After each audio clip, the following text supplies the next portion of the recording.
This is the story of Goliath and his 4 brothers. Goliath of Gath agreed to help protect the Philistines from the Israelites at Soko, in Judah. He did so to prevent men from dying. Goliath offered to fight in the name of the Philistines, and he challenged the Israelites to fight a one-on-one battle, winner takes all. No one expected Israel to accept the challenge. He stood 6 cubits high, wore a bronze helmet, a coat of scale armor of bronze weighing 5,000 shekels. Additionally, he had a bronze javelin that was slung on his back. His spear shaft was like a weaver's rod, and its iron point weighed 600 shekels. His shield bearer went ahead of him. Goliath stood and shouted to the ranks of Israel, "Why do you come out and line up for battle? Am I not a Philistine, and are you not the servants of Saul? Choose a man and have him come down to me. If he is able to fight and kill me, we will become your subjects, but if I overcome him and kill him, you will become our subjects and serve us." Then the giant Philistine said, "This day I defy the armies of Israel. Give me a man and let us fight each other." On hearing the Philistine's words, Saul and all the Israelites were dismayed and terrified. Goliath came to protect the Philistines and stop a war. The Israelis have taken too much in the name of their God. This was all a bluff. Goliath was a peaceful and gentle giant. He used this theater many times to stop a battle, and no one ever called him out to fight. No one expected there would be a challenger from the Israeli side. Now David was the son of an Ephrathite named Jesse, who was from Bethlehem in Judah. Jesse had 8 sons, and in Saul's time he was very old. Jesse's 3 oldest sons had followed Saul to the war. The firstborn was Eliab, the second, Abinadab, and the third, Shammah. David was the youngest. The 3 oldest followed Saul, but David went back and forth from Saul to tend his father's sheep at Bethlehem. The Israelites had been saying, "Do you see how this man keeps coming out? He comes out to defy Israel.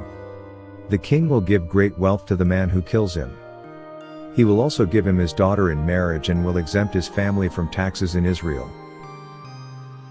David said to the Philistine, "You come against me with sword and spear and javelin, but I come against you in the name of the Lord Almighty, the God of the armies of Israel, whom you have defied.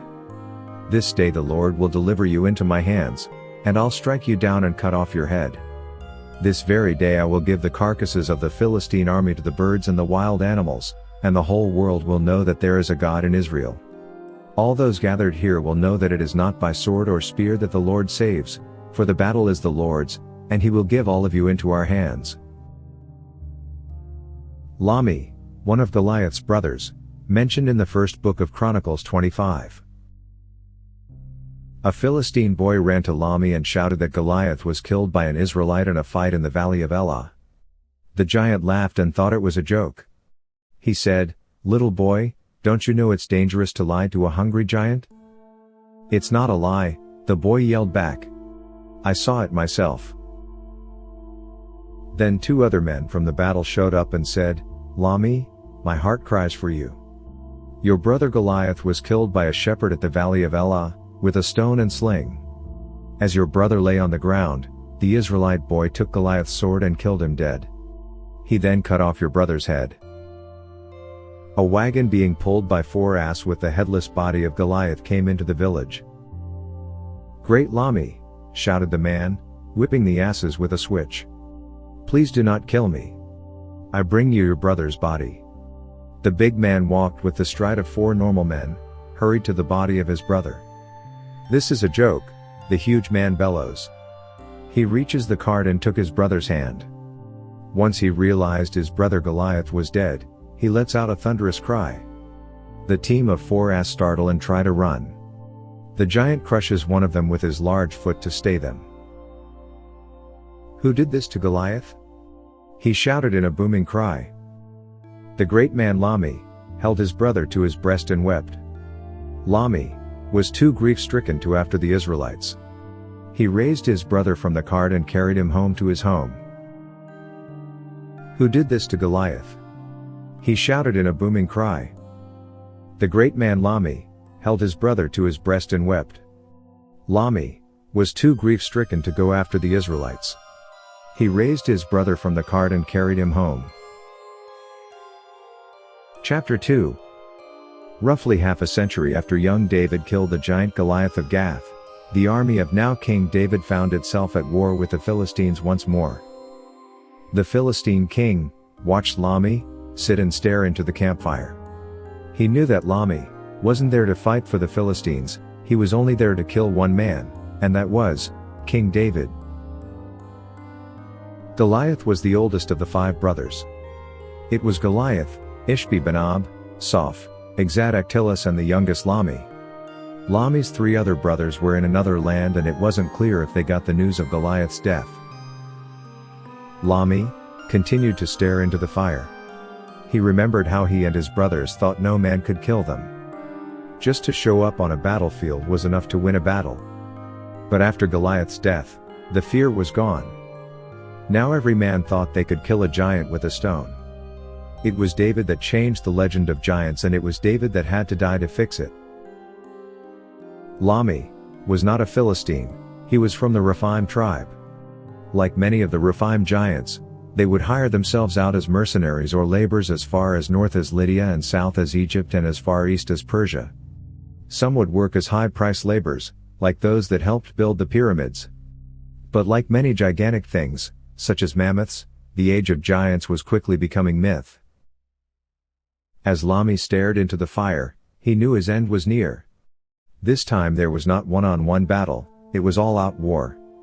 There was only one Israelite Lami wanted to kill and that was King David, for the death of his brother Goliath.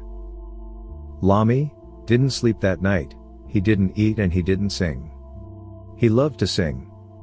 Many called him the singing giant. His deep voice was like a sooth-bass sound that could vibrate an entire village.